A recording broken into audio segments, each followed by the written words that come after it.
Christmas says that God came close, but many people feel as if he is far away. And this gap can be confusing. For the God who came to be near with us, why don't we always feel him? Here's the thing, if we only trust God based upon how we feel in the moment, we will constantly question who he is. So how did he reveal himself? 1 John 4:9 says, "This is how God showed his love among us.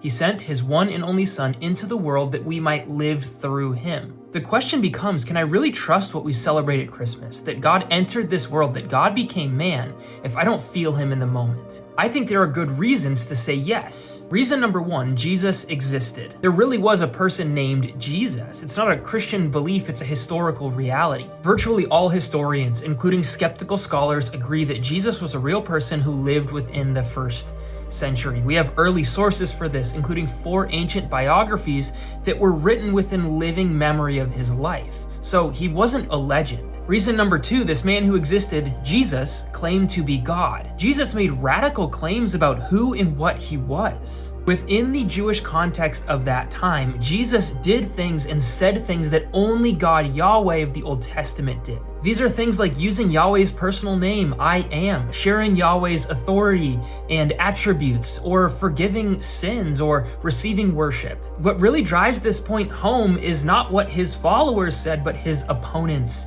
said. He was handed over to the Romans to be crucified for what?